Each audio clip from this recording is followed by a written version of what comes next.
welcome to this brand new episode of The Cover, a show where we share a sneak peek of the latest Business Today magazine with all our viewers. I'm SAKSHI, and with me on the show I have SMITA TRIPATHI joining in. She's the senior editor of the Business Today magazine. Also joining in is ARNAB, assistant editor, and PRERNA, LIDHOO, special correspondent of the Business Today magazine. Welcome to all of you on this special edition, and all of you will be discussing the leading stories of this magazine, which I'm very excited to hear about as well. And this one is going to be this luxury special that all of us have been waiting for. Let me start off with you, Smita. First up, help all our viewers really understand, what is the kind of trend that you're spotting in the luxury market in general, the market size of the luxury market in India, and how is it growing at this point in time, and what's really fueling its growth? Hi, Sakshi. Thank you. Thank you for speaking to me. The luxury market is growing. During the pandemic, of course, it took a hit and it went down to some 32,000 crores. True. But after that, it has bounced back. Today, we are around 46,000 crores and we are looking at going up to 50,000 crores over the next 2 years.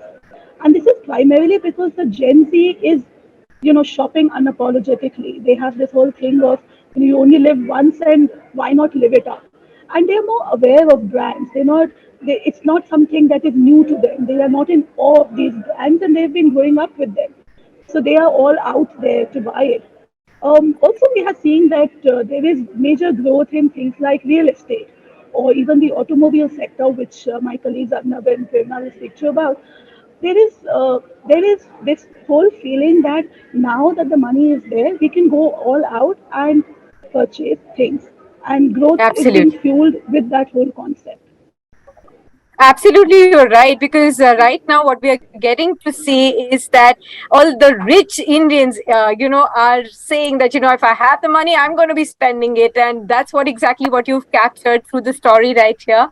Also, what we are seeing is that at this point in time, there is a stark contrast from being a very price sensitive market, which was always seen historically as India is.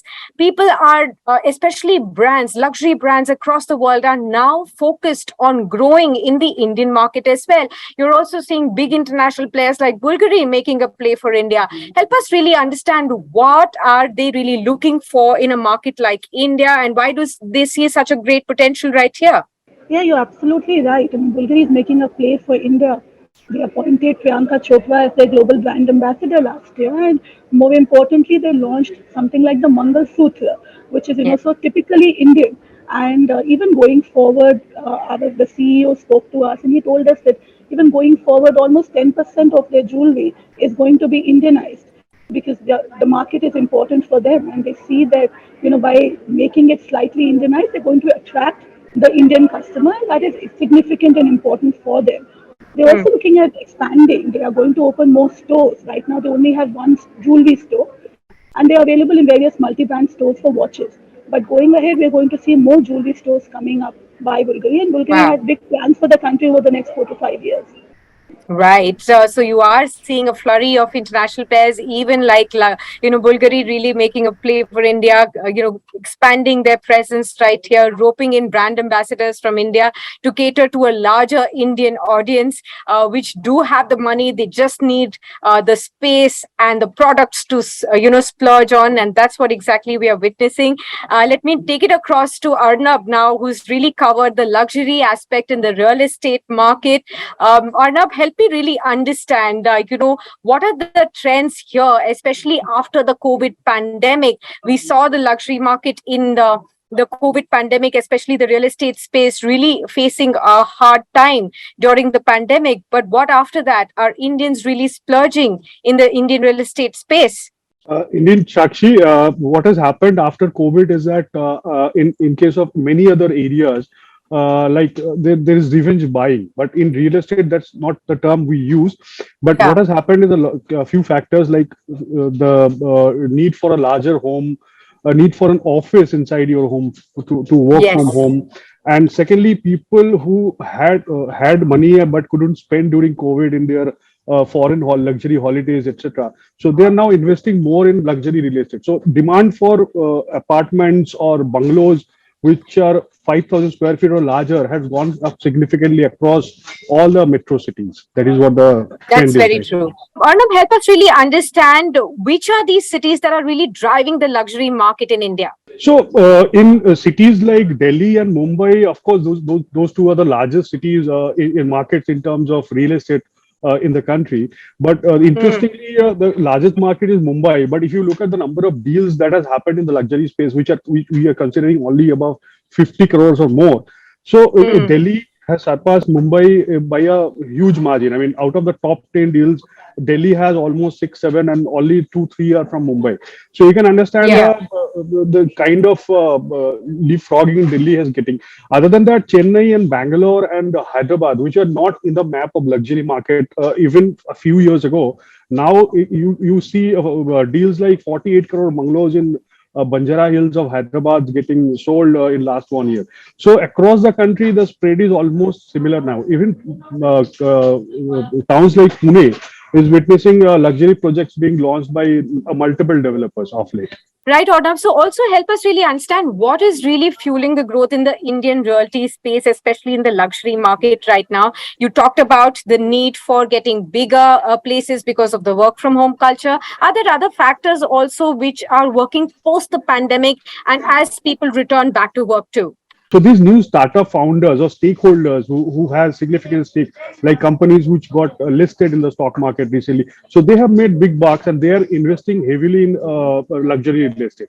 And in addition to traditional businessmen and HNIs or NRIs who always used to invest in luxury real estate, these new age startup founders and stakeholders have actually increased the growth rate of luxury market. Understood that. Now, let me go across to Prerna to really understand if similar trends are being spotted in the auto segment as well. So, Prerna, the luxury, special edition really goes with the theme of YOLO. That's, you only live once. So, help us understand how is this YOLO factor really at play in the luxury auto segment in India? I would say like retail and real estate, Arnav and Smita already talked about that. Even auto sector, the luxury auto sector has been sort of taken over by the YOLO wave. And the recent IIFL rich list is testament to the fact that how the average age of startup founders and rich people it's sort of getting down. There are sort of 100 new startup additions with an average age of 40. That means the first thing that they would do to treat themselves is they're going to buy a luxury car. And that is what my interviews with luxury car makers like Mercedes Benz, Lamborghini, etc., they've all sort of they've all attested to the fact that their average age has come down. And not just the age, the area from which the locations from which these rich buyers are coming from is also seen a trend change. Yes. They're now coming from smaller towns and cities. These are cities that were never heard of 5-6 years back. So I think things are really looking better going forward, at least for the rich in this country.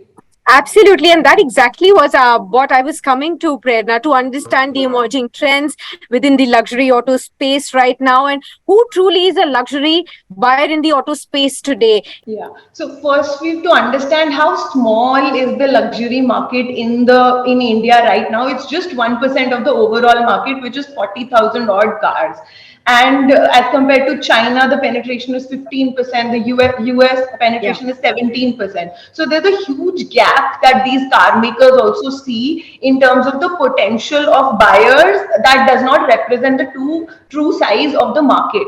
So I think that is that is the key focus area for a luxury car maker today. So now there are new segments that are coming up, new buyers that are coming up. There are a lot of women buyers that are now going for luxury, and that is another interesting trend that these car makers are seeing, that their marketing and positioning has changed according to that. Another very, very important point is that earlier, third or fourth generation entrepreneur would actually go and be able to afford a super luxury car, which is around more than 2.5 crores.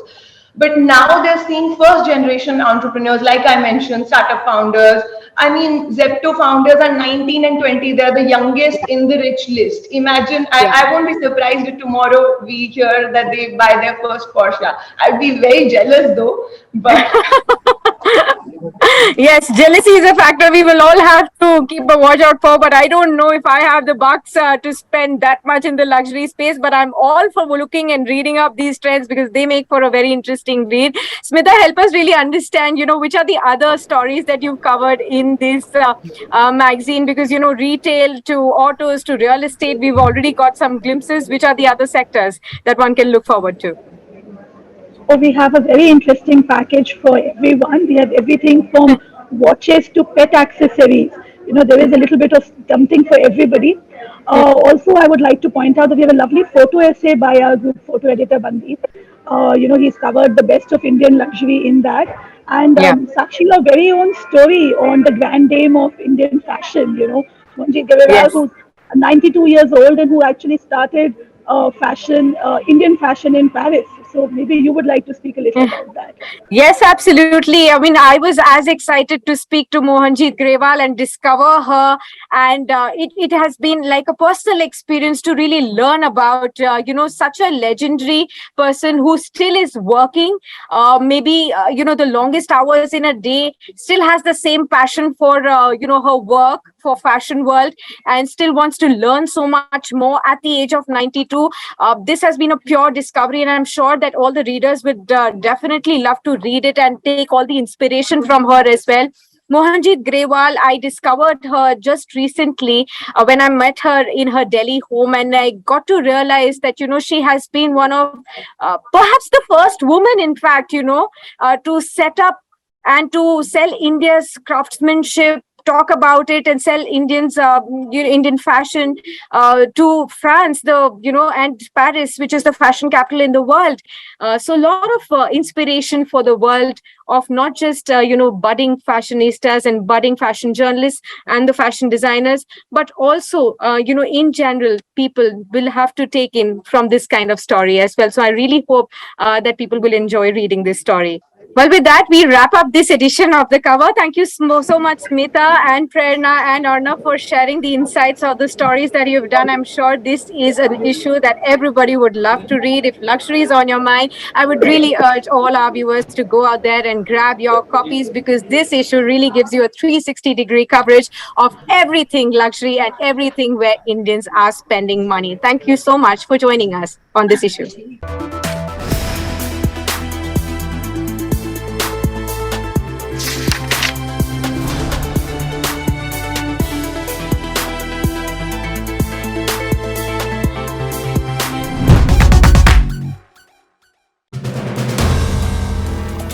If you like the video, do like, comment, share and subscribe.